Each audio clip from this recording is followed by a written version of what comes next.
Hello, my name is John Sanner and I am a 73-year young registered yoga teacher. In this video I'm going to be showing you a way to add organic movement to some very common yoga asanas for the purpose of adding variety and also a little fitness component. So I'm going to start with Virabhadrasana 1. So let me get myself set up for Virabhadrasana 1. So starting in static Virabhadrasana 1, part of the way that I add the fitness component is long holds. And by long holds, I'm talking maybe 30 to 60 seconds. So let's say that we made it to 60 seconds, and now the organic movement for this called flying Virabhadrasana 1. So I'm coming forward, allowing my chest to go down on that right thigh, bringing my hands underneath, and when I come up, flapping my hands as if they were wingtips. I say, pretend you are a crane, or maybe a condor, or maybe a dragon. And I do these in threes. So if it's a very fit class, I may do 6 or 9, and then stop and go back into Virabhadrasana 1, holding the posture maybe half as long as the first time around. And then transitioning to Virabhadrasana 2, and again holding that Virabhadrasana 2 for 30 to 60 seconds. And then when that has been hit, then the organic movement looks like this. It's called crossing the swords. So I'm bringing my hands in while simultaneously straightening that front leg, and my hands end up looking like this. And notice that I've turned my head to the side of the mat, and then I go back out into a static Virabhadrasana 2 momentarily, and then coming back in, crossing the swords, and then out again. Again, doing these in threes. So this is number 3. So I'm going to stop here. And again, I would put in maybe a 30-second hold here before going into reverse warrior. So in my reverse warrior, in this sequence, I like to add a little balance challenge, which is simply to release that back hand and wrap it around the waist.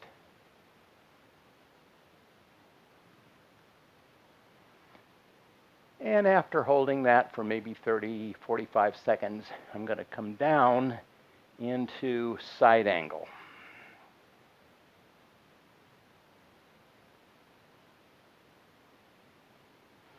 And the side angle can be up here, or it could be down here, whatever you like to cue for that.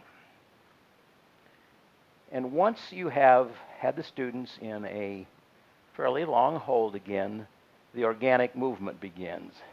And that looks like this. I'm going to turn my top hand so that the palm is facing down, and then when I get close to the mat, I'm going to rotate it so that I'm dragging my fingernails across the mat and following that hand very slowly.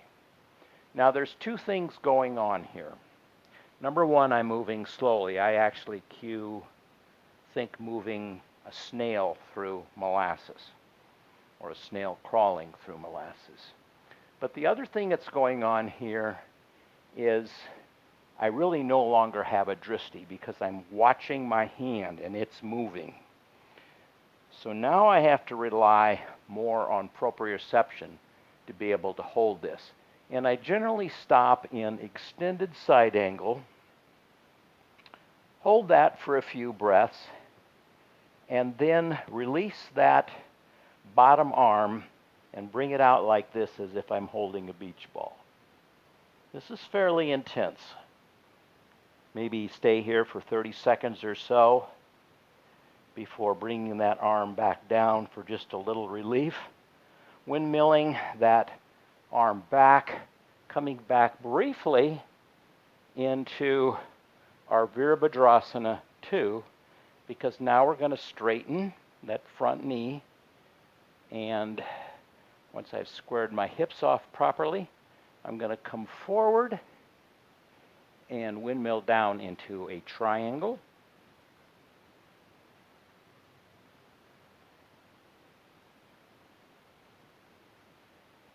Again, a long hold in triangle.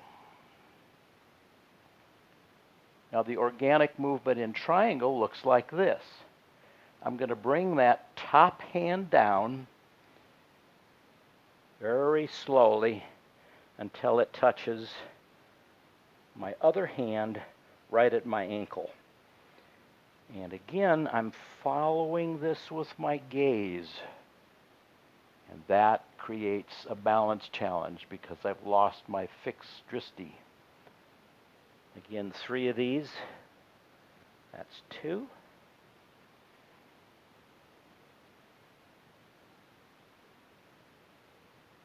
Get one more in here for good measure.